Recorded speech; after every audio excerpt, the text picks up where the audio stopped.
The David Pakman Show at davidpakman.com.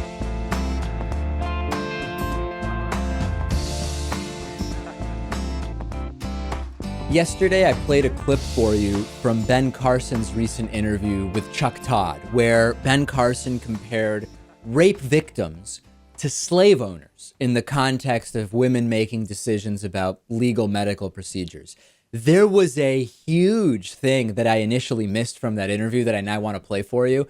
I've told you many times about Ben Carson and his Holocaust and Nazi references and comparisons. He recently equated, or rather said, that gun control was responsible for the Holocaust. He said the Affordable Care Act is like the Holocaust.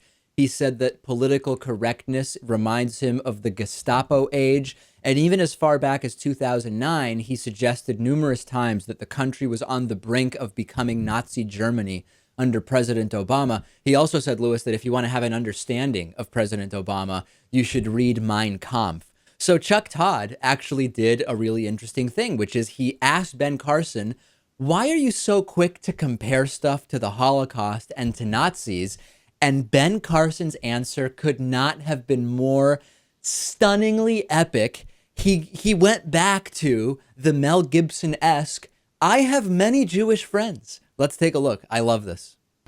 Why do you so easily go to Nazi metaphors? You referred to, when you were talking about healthcare, you referred to a Gestapo, and a lot of times the minute you talk about the Nazis, the minute you talk about the Holocaust, people stop listening. Although, interestingly enough, in the last several weeks, I've heard from many people in the Jewish community, including rabbis, who said, you're spot on. You are exactly right.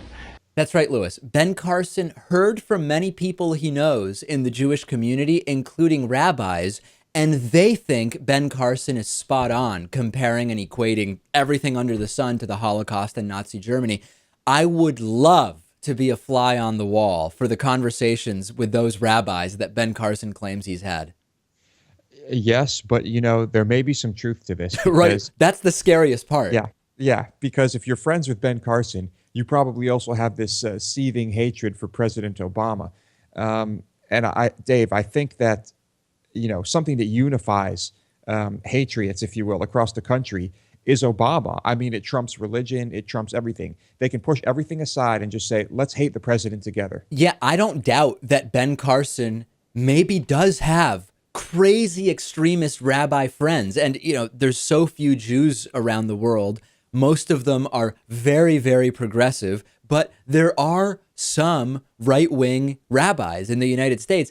And Ben Carson may legitimately have talked to them and really believe that rabbis are okay with what he said, even though your average rabbi would find what Ben Carson has been saying totally deplorable. So for many reasons, I would love to be eavesdropping on these supposed conversations. And we're talking about a completely delusional person here in Ben Carson, and he is now leading the Republican primary polls. And I want to talk about that next.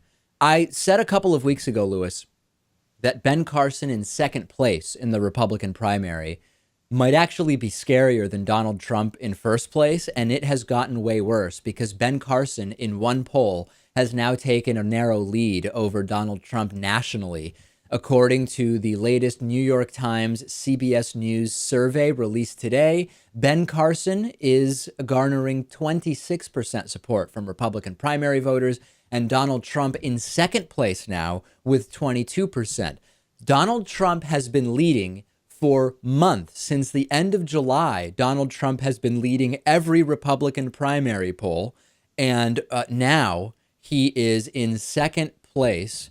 Rand Paul, Ted Cruz, and John Kasich and Mike Huckabee, they're each at 4% support. I mean, just paltry, non-factors right now. This is just one data point, Lewis. Donald Trump is still in first place in some polls, but this is amazing. It's strange. I guess if Donald Trump can be in first, Ben Carson can be in first. Sure.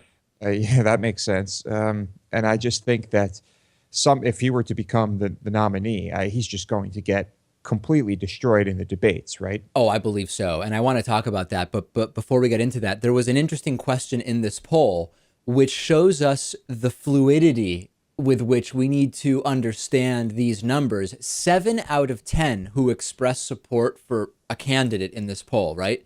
70% of those who said, well, right now I favor this person, said it's actually too early to tell for sure who they would support. So presumably 70% roughly of those who say they support Donald Trump aren't yet sure that they will ultimately vote for Donald Trump. 70% of those who say that they support Ben Carson right now aren't sure that they will ultimately vote for Ben Carson. So that, I think, is one of the most telling elements of this poll, which is, yeah, Republicans, given the option of picking someone, they will pick someone, but they're not really feeling too strongly about that individual.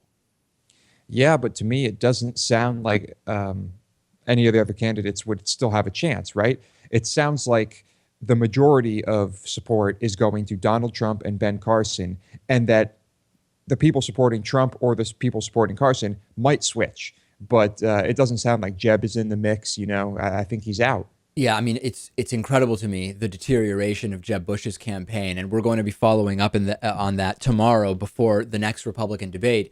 Donald Trump came out strong, demonizing Hispanics, rallying the nativist, xenophobic contingent. But now it seems that Ben Carson's deadpan delivery and Holocaust comparisons are really resonating with some in the Republican Party. I hope that Republicans understand that Ben Carson and Donald Trump would be thoroughly and handily embarrassed in an election debate, in a general election debate. They cannot debate on policy, Hillary Clinton or Bernie Sanders. And I don't know if all Republican voters are understanding what an embarrassment that would be to the party. I guess they'll just have to see it when it happens. I hope, Dave, this is what I've been saying the whole time. I hope it's Ben Carson or it's Donald Trump on that stage. Well, lots of Democrats agree with you, Lewis. They think that it would be the best possible thing. But we always have to be cautious because things can get crazy and a lunatic could win. You never know. And having a crazy candidate up there is not always a guarantee that you're going to lose. We've talked, Lewis, about this question that sometimes comes up at presidential debates. What's your favorite Bible verse? And sometimes we also get questions about how a candidate's religion informs how they would be as a politician. The right answer is none of your business. My favorite Bible verse shouldn't matter. My religion shouldn't matter. Donald Trump sort of accidentally stumbled across a great answer on it, saying, my favorite Bible verse is very personal, and I'm not going to share that. Now, Trump did ultimately buckle and cite a Bible passage. Unfortunately, that Bible passage didn't appear to exist, Lewis, but in any case, Donald Trump stumbled upon an interesting answer. Bernie Sanders was on the Jimmy Kimmel show a few days ago, and he was asked, do you believe in God, by Jimmy Kimmel? Here's his answer. I want to play this for you and then discuss it. You said, a moment ago, you said, God forbid. Are you saying you're culturally Jewish? You don't feel religious. Do you believe in God, and do you think that's important to the people of the United States? I am who I am, and what I believe in, and what my spirituality is about, is that we're all in this together. That I think it is not a good thing to believe that as human beings we can turn our backs on the suffering of other people. That we should not be living.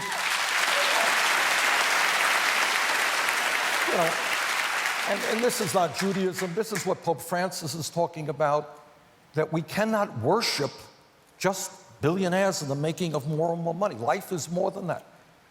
That we are living in a nation today which has seen a proliferation of millionaires and billionaires, massive income and wealth inequality. And you know what? We have the highest rate of childhood poverty of any major country on earth. We are the only major country on earth that doesn't guarantee health care to all people as a right.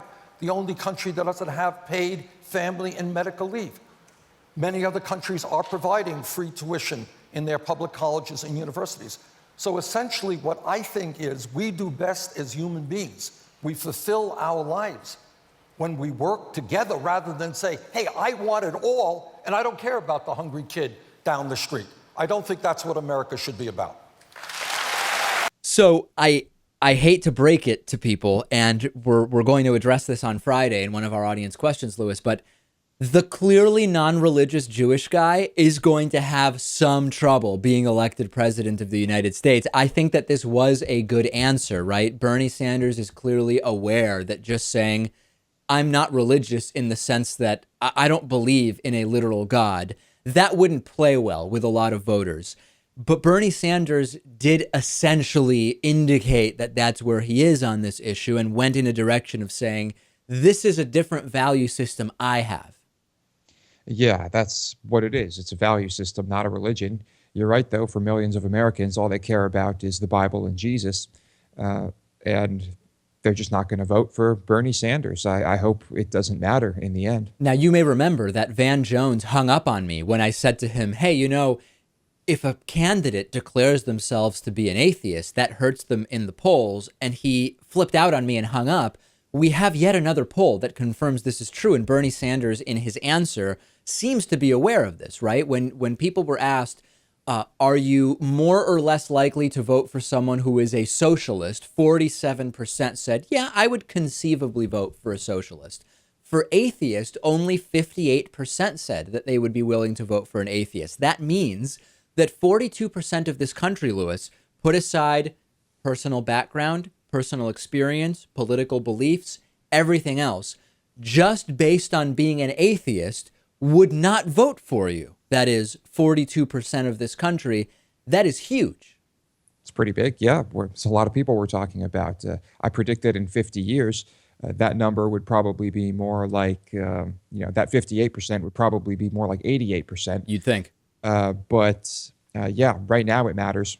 But what can he really do? I guess he can just try to continue to preach that, morality doesn't need a certain book attached to it. And I would have loved it if Bernie Sanders said, my religious beliefs have no relevance to my ability to govern this country. They are personal. They are not something I wish to discuss right now or maybe ever. And in the public eye, it's just not something that should matter.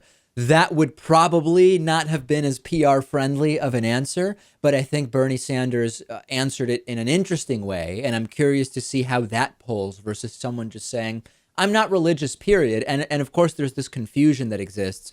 Bernie Sanders, of course, culturally Jewish. He is ethno-religiously Jewish, although apparently pretty clearly not subscribing to the literal religious beliefs associated with Judaism. And that's a sort of unique thing that exists with Judaism being an ethno-religious group. And good luck explaining that to most of America. We've been trying for years and haven't been doing it that successfully. Let's take a break. So much on today's program. I'm glad you're with us on this Tuesday. The David Pakman Show at davidpakman.com.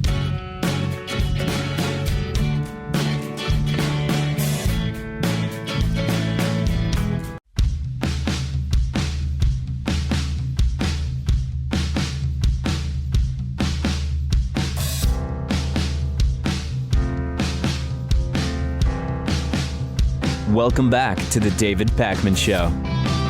Today's new member of the day is Mackenzie Skinner. Mackenzie, thank you so much for supporting our program. It's so inspiring, Lewis, that we have built this platform, this foundation of support through our audience, which has allowed the program to grow to 5 shows a week. When we started the membership program, this show was on, I think once a week, maybe twice a week at the time. And it's because of that support that the show is what it is today. So please sign up at davidpakman.com/membership. It really does go a long way. It's not just something that we say. The show depends on membership support. All right, viral video is making the rounds. South Carolina authorities are investigating an incident caught on 2 videos, which went viral yesterday afternoon.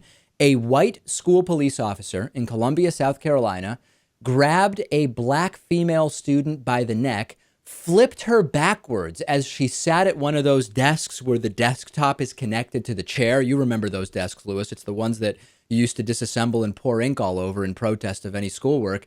Flips her backwards as she's sitting on the desk, and then just basically drags her around the floor like the guy's using a floor buffer, right? I mean, it's just insane video.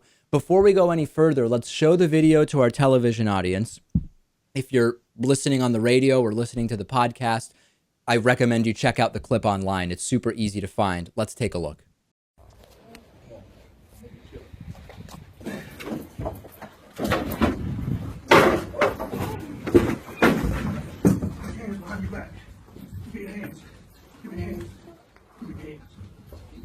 In another video, the officer can be heard telling another student, "I'll put you in jail next." What was going on here? Richland County Sheriff Leon Lott said to a local TV station that the officer was responding to a disruptive student who was refusing to leave class at Spring Valley High School. Spring Valley High School has about 2,000 students. 52% are black, 30% are white.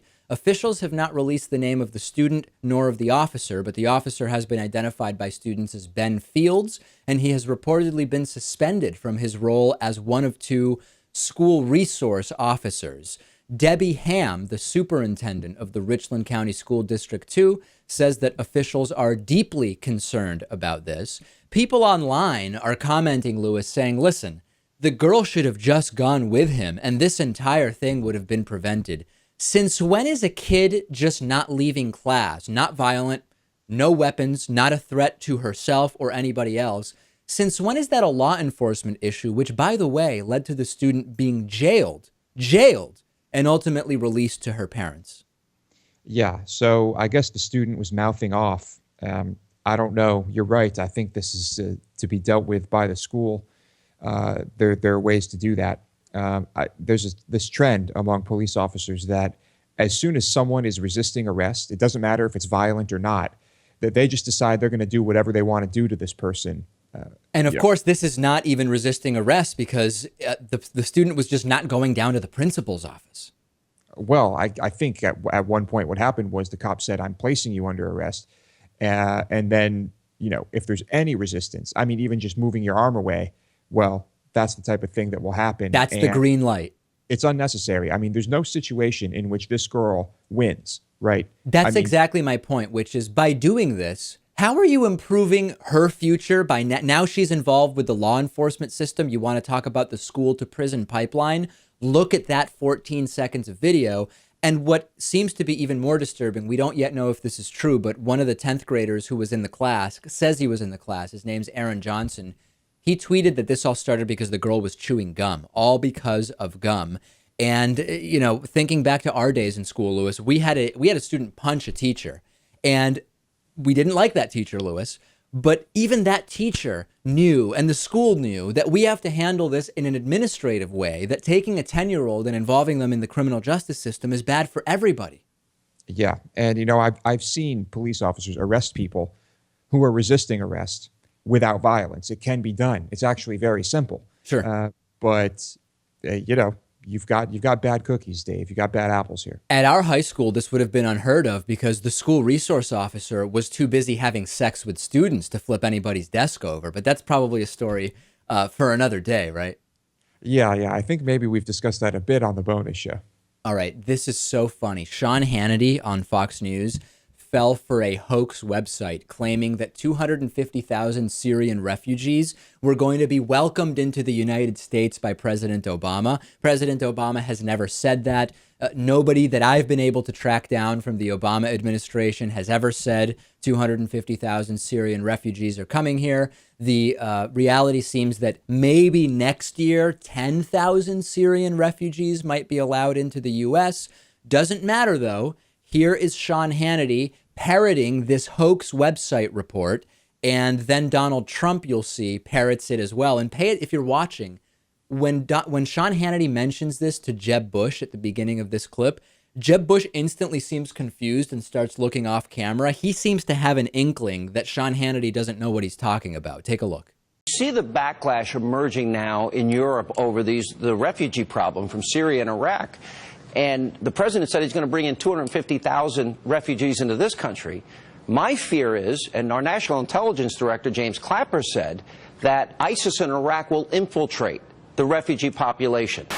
You see what's happening in Europe. There's a huge backlash because of Syrian refugees and Iraqi refugees and the cost. We're being told by our National Intelligence Director that ISIS and Al-Qaeda, not if, they will infiltrate the refugee community. This president is committed to nearly 250,000 coming to America. And we want to take in 200,000, and we don't know where they come from. They have no papers. All we know is they're young and they're strong and they're mostly men. So where did this idea come from? It appears that there was a report on the website Real News Right Now, which said that 250,000 Syrian refugees were going to be welcomed into the U.S. by the Obama administration. Now, for context, here are some of the other headlines from the website Real News Right Now. Number one, Pyongyang to host 2017 gathering of juggalos. Story number two on Real News Right Now, Trump says, I would have prevented the asteroid from killing the dinosaurs. And story number three from Real News Right Now, which Sean Hannity apparently considers a serious news website, Willow and Jaden Smith among finalists selected for the 2024 manned Mars mission. Listen, everybody has reported a fake story in the past. Lewis, by all means, I won't hide that the bonus show is almost exclusively fake stories that Lewis falls for. No, that's an exaggeration. But, it's happened a couple times, Lewis. Yeah, it has. But this is the Sean Hannity program. It has a staff.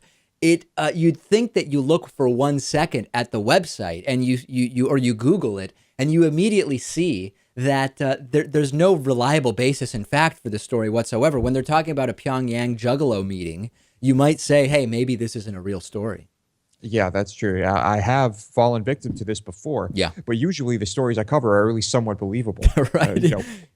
When you hear 250,000 refugees, that kind of makes you think, okay, this number is a little bit outrageous. Especially if you look up the total number of refugees from the entire planet that the U.S. is going to allow in, which is a fraction of that 250,000. You say, how could we be taking 250,000 from Syria alone?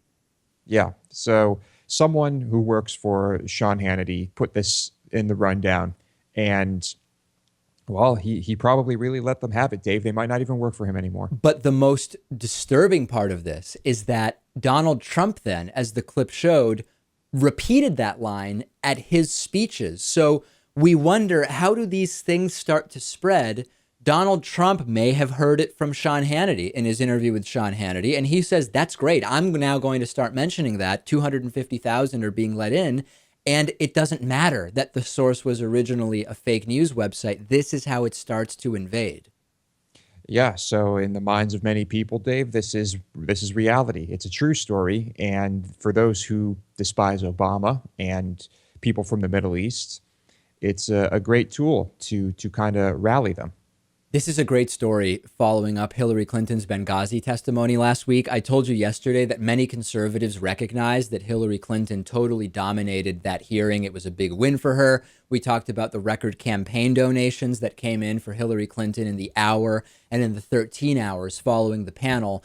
And now Congressman Trey Gowdy said that in the future, they might stick to private interviews when it comes to Benghazi instead of these publicly televised gong shows. Here's a little bit of that interview.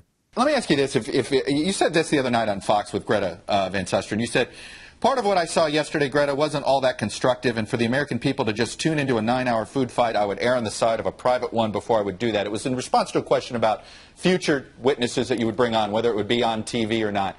It sounds like you may regret how you went about questioning Secretary Clinton, that maybe you should have done some of it off camera and only some of it on camera. What do-over do you want? Well, Chuck, it was a voluntary interview. I didn't send a subpoena to Secretary Clinton. It was a voluntary interview, and she wanted it to be in public. I wrote a letter several months ago giving her an option. And she chose public, and that's well within her rights. I can just tell you that of the 50-some-odd interviews we have done thus far, the vast majority of them have been private, and you don't see the bickering among the members of Congress in private interviews. You don't see any of that. So the TV camera that adds, is most constructive. You think the TV camera adds to the grandstanding on both sides of the aisle? What do you think, Chuck? I mean, you've been following Congress for a long time. I can just tell you in the private interviews, there is never any of what you saw Thursday. It is 1 hour on the Republican side, 1 hour on the Democrat side, which is why you're going to see the next 24 interviews done privately, because it is, I mean, look at the other investigations that are being done right now. That's right. Clinton's testimony was public because Hillary Clinton did want it to be public. And we know, Lewis, that when the interviews happen in private, immediately after, the Republicans all come out very serious and give a press conference about the disturbing revelations that came out of that interview with selective quotes that really misstate what it is that took place. So I actually understand Hillary Clinton wanting this to be public. And it's hilarious now that they're saying, well, the private ones tend to be better for us. And apparently that's what they're going to do from now on. I don't blame them for a second. Not at all. I mean, I think that he's right in that there is probably much more accomplished in the private setting. Yeah. But Hillary was wise to demand that this be public. People email me saying that Trey Gowdy looks like a bird. And quite frankly, I don't care what he looks like. What a politician looks like really is not something I concern myself with. My concern is that he appears to be bird-brained, because that's the only explanation I can see for carrying out this absurd and patently obvious smear attempt on Hillary Clinton, which fortunately has completely backfired on them. Yeah, and it must be taxing to go on show after show after show and try to spin. Keep trying to convince the public that what you're doing is serious and that there's an objective here, when really we know what this is all about, and he just can't say it. It must be taxing to try to constantly convince people of something that's obviously not true, which is that this was a serious hearing meant to really look into the specifics of what happened in Benghazi. And part of the reason we know that's not true is we had 7 hearings already, and we figured out most of what we needed to figure out. After the break, good guys with guns, bad guys with guns, and much more. Stay with us. The David Pakman Show at davidpakman.com.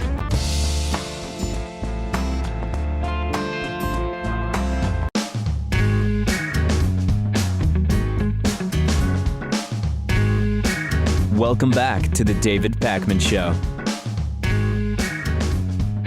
It's great to welcome Lad Everitt back to the program. He's Director of Communications for the Coalition to Stop Gun Violence. He's joined us a number of times before. Lad, we keep hearing more and more about this idea that the way to stop a so-called bad guy with a gun is a good guy with a gun. And this has been applied to a number of different scenarios. And when I think about it, there's sort of 2 analyses that I see. One is the common sense analysis, which is in a situation where you start hearing shots fired, it's very difficult practically, if you have a gun, to know exactly who the bad guy is and to know exactly where to start shooting. And the Aurora movie theater shooting for me is the sort of obvious example of that. So let's start there. What sort of common sense analysis can we apply to this idea? Well, I think the interesting thing here is that this recent tragedy at Umpqua Community College, we were able to confirm actually that there were concealed handgun permit holders on that campus that day. Right. MSNBC interviewed one of these gentlemen, John Parker Jr., the day after the shooting, or maybe even immediately after the shooting, and he indicated that he and some fellow veterans were in a classroom, not in the classroom at Snyder Hall, but in a classroom very close to the scene of the shooting. They were armed. They had their concealed handgun permits. They had a quick discussion about whether they should try to intervene. And according to Parker, they decided against it because they were worried that responding SWAT officers would see them with their guns drawn and kill them. So, there's a couple of hurdles here. One is the one that you suggested, which is that if we go back to the Aurora Theater shooting, when you're in a dark theater with smoke grenades going off, and you have, let's say, multiple people brandish firearms, let's say one of them is the mass shooter, and you have maybe 2 or 3 other guys who brandish guns to be quote unquote good guys, it becomes very difficult in, let's say, the fog of war in that moment to really divine who one should be shooting at. And obviously, when you have a panic situation like that, which you would have in a theater or a classroom, I mean, you're going to have people running for their lives. The odds of getting a perfectly clear shot at the shooter where you're not going to do collateral damage is slim to none, I would think. So that's the sort of common sense analysis to the idea of more people starting to fire guns when a bad guy with a gun is identified or presumed to exist. Let's now look at the data. What do we know about situations? What data do we have about these situations that might give us some additional insight into the sort of validity or facility with which a good guy with a gun could act as such? Well, I think we need to step back even further than that. I think the first thing that people need to realize is that most of these mass shooters, technically under the NRA's definition, are good guys with a gun. We need to understand that in the majority of mass shootings, you have shooters that have clearly definable mental health history and violent history, sometimes criminal history as well, and yet in the majority of cases, they legally purchase guns. They're able to pass background checks. So I would start off by saying that, number one, the whole concept of good guy with a gun, that might mean something in a country like Britain, let's say, that has a modern system of firearms regulation, and someone with violent history couldn't legally buy a gun. It might mean something there.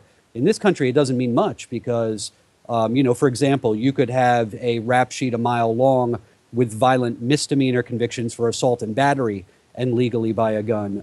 If you're not under an active restraining order, but you've been under 8 or 9 prior restraining orders for beating up women, you're a legal purchaser. You're a good guy with a gun, and so on and so on and so on. So is it fair to say that based on current gun safety regulations, it's already possible for the bad guys with guns to get guns?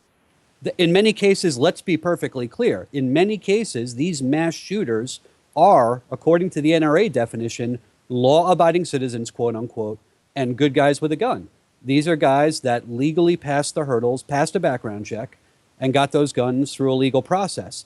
And again, that's a comment on just how insane our laws are. And these aren't people where, this was close calls, where, no one could have seen this coming. I mean, these are guys like Jared Loughner, James Holmes, Sung Hee Cho. I mean, these are guys that were screaming to the entire world, I'm dangerous. So the whole concept is flawed to begin with. I mean, if you're, for example, if you're in a state like, set Tennessee, or a shell issue state, or even a constitutional carry state, God forbid, and something goes wrong and you see guys brandish guns and stand up, you have no idea what the background of these guys are. The guy, quote unquote, trying to protect you might be a worse bad guy with a gun than the bad guy with a gun. It's a meaningless term. It's a term the NRA uses to try to, I think, make a world that's very much in shades of gray into plain black and white, and it's just not that simple. And the NRA understands this because, of course, they are the force that is pushed to allow bad guys with a gun to legally buy firearms. So then, granted all of that, let's now go into maybe not good guy with a gun per se, because it's such a sort of amorphous and meaningless term, as you've pointed out, but what do we know, what data do we have about individuals legally carrying guns stopping active shooters? Well, it's never happened. I mean, I'm not aware of any mass shooting incidents, where a concealed handgun permit holder or someone legally carrying has stopped an incident. There's been some, I think, close calls. There are some shootings they cite where, there was a person with a gun that was close to the scene. There's a few shootings where people who were, like, for example, armed security guards or off-duty cops were able to intervene in a manner that was effective. Right. But, in a majority of these situations, shooters are not shot. They're tackled, or, they're physically restrained by people at the scene without further loss of life. Now, the pro-gun advocates would say, well, lad, the problem is a lot of these shootings, and you know where I'm going to go with this, are happening in so-called gun-free zones. So, of course, the law-abiding good guys with guns follow the law and don't bring their guns, and thus the bad guys with guns take advantage of such a gun-free zone in order to commit one of these shootings. Right. Well, the Umpqua Community College shooting ended that debate.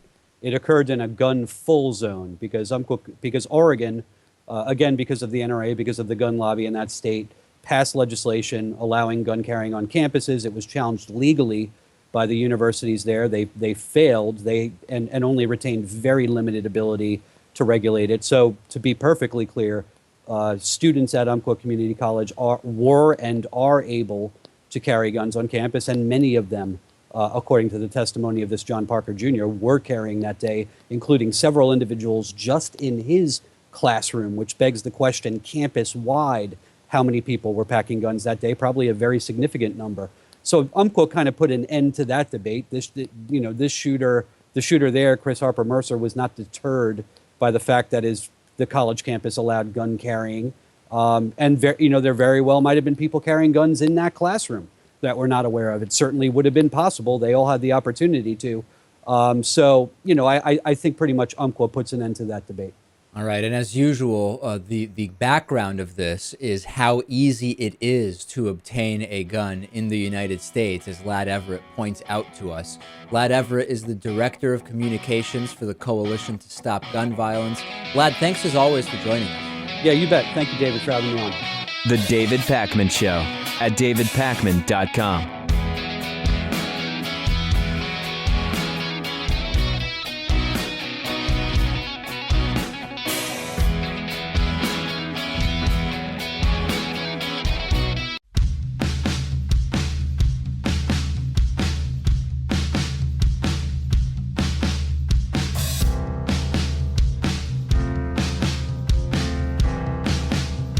Welcome back to the David Pakman Show. Omaha Public Schools parent meetings are often very exciting events, and a recent one turned into screaming chaos and violence when extremist right-wing abstinence-only advocates accused the district officials of not being upfront about a new sex ed curriculum, which is, by the way, optional. Jay Irwin is a University of Nebraska at Omaha professor. He was at the meeting, and he wrote a really detailed description of what happened. And he says there were about 1,000 people there who opposed this optional, keyword optional, sex ed curriculum known as comprehensive sex education. They wore red stickers to identify themselves. We have video from the meeting. It is utter and total chaos as the parents stand up and shout about total purity and how Planned Parenthood is evil and blah, blah, blah. One woman was dubbed Purity Mom after she was filmed standing and screaming, "It's my daughter, my daughter." Here's video of that to give you a little flavor for what's going on in Omaha.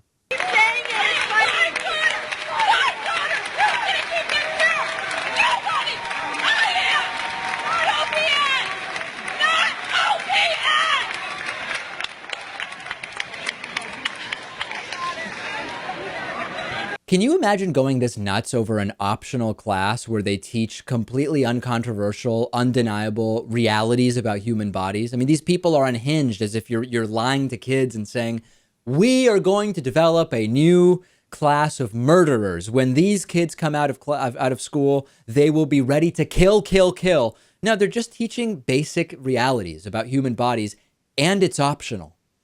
Yeah, the optional part is why this is so confusing. But we know that parents like this do not want any children learning about this type of thing. Oh, no. And Dave, we know all the evidence points to sex education working, right? You have lower pregnancy rates among teenagers, and it's... Which leads to fewer abortions. You have lower sexually transmitted infection rates. And Irwin also said that an atheist was physically assaulted and that a young group of LGBT people were threatened and verbally attacked. So the violence was rampant. One parent named Bernie Garcia was upset over a rumor he heard that the class would teach kids different sex positions and how to masturbate. The key phrase there is a rumor that he heard. Yes, Dave, this is such a... To us, we hear about this, and it almost there's no emotion when we hear about this. It's like talking about the weather. I can't imagine one of these, like this woman, when you bring up something like this. Yeah. I mean, it's like they're just boiling immediately. And Bernie Garcia went on to say, "That's disgusting. That's not right. Children should learn about sex when they become adults." Bernie, do you know what happens when you wait until you're an adult to learn about sex? Here's a hint: it's not good. Yes. Plenty of evidence that shows what happens when you wait that long. And Dave, you know what? The class is optional, so their kids don't have to take it. And let's see what happens to the kids who do take it and the kids who don't. That would be an interesting cohort analysis to do, although it may be too small of a sample size. Let's see what the outcomes are for the kids who do take the class compared to the kids who don't. Lewis, if you accidentally had a kid, things work out, you love the kid, do you send them to the optional class? Well, that depends. I may take it upon myself to make them aware of things like this. Or if I find that that's just too uncomfortable and awkward, yes, I would send them to the class. Anonymous hacktivists are planning to reveal the identities of 1,000 members of the KKK on the 1-year anniversary of the Ferguson protests. This is called Operation KKK or hashtag OpKKK. They will also try to shut down websites and other social media accounts associated with the KKK. This anonymous versus KKK thing started, at least within this context, during the protest in Ferguson last year, which erupted after that grand jury decision not to indict Officer Darren Wilson for killing the unarmed black teenager named Michael Brown. And during the protests, a local chapter of the KKK, known as the Traditionalist American Knights of the KKK, also known as TA quadruple K, which has just a stunningly nice sound to it, warned protesters that they would use lethal force if need be. So, this is interesting. We will see what happens as a result of these threats from Anonymous. When I read corporate media reports about Anonymous, Lewis, they act like Anonymous is like a set group of people. And as we know, and we've interviewed people from Anonymous, Lewis, Anonymous is sort of an umbrella title for hacktivists who often have varied concerns, and it's oftentimes unrelated individuals who are participating in OpKKK as compared to the operation to, I don't know, leak the information of Walmart executives or whatever. Corporate media seems to have no clue whatsoever what's going on with Anonymous.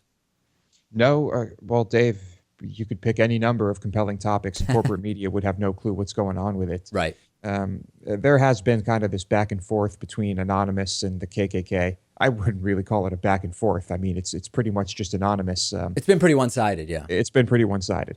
But, Dave, like I say, I'm not going to say that illegal activities should be conducted. I can't endorse that.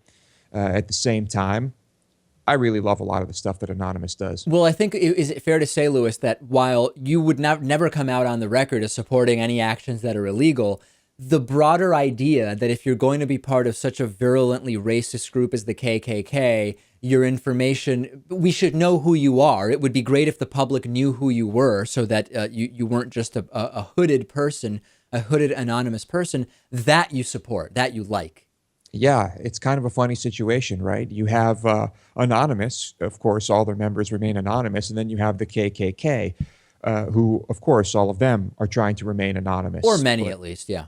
Many, yeah. But, Dave, the thing is, Anonymous is not threatening people with violence and making all of these insane racist comments, and they're not an organization anything like the KKK. The KKK is full of these violent people, and a lot of them are spineless when they remain under those hoods because, I don't know. I just feel like their opinions are invalid when I can't see the face of the person talking to me about it. All right. Lewis speaking in very direct terms about the anonymity of KKK members. We will follow the story and see what happens. We have a voicemail number. That number is 219-2-DAVID-P. Let's take a listen to one voicemail I received yesterday. Hi, David. I was watching the show last night. You sound very enthusiastic about Hillary. I know you talk about voting for Bernie, but I guess the default candidate would be Hillary. And I know as a good Democrat, that's what we have to do. I'm going to have to bring my barf bag to the ballot box because it makes me sick to have to vote for another Democrat that is giving away entitlements to the Republicans so that they can do what they want. Listen, I wouldn't have to bring a barf bag, as the caller says, if Hillary Clinton is the ultimate nominee and that's who I end up voting for. I am enthusiastic about Hillary Clinton only insofar as I think she just dominated the Benghazi hearings and exposed the Republican sham for what it is. On policy, I agree far more with Bernie Sanders than I do with Hillary Clinton, but I recognize that Hillary Clinton's competency and preparedness to be commander-in-chief is without question, right? But on policy, Bernie Sanders is still the person I'm most aligned with. On the bonus show today, a dog named Trigger shoots its owner. I mean, Lewis, it's the only thing that can stop a bad dog with a gun is a really good cat with a gun. That's what I'm reading on the internet. Law and Order fans understand consent better than CSI and NCIS fans. That's interesting. And South by Southwest has canceled panels on harassment after threats of violence. These stories and more today on The Bonus Show. Sign up for membership and get instant access at davidpakman.com/membership. That's the place to do it.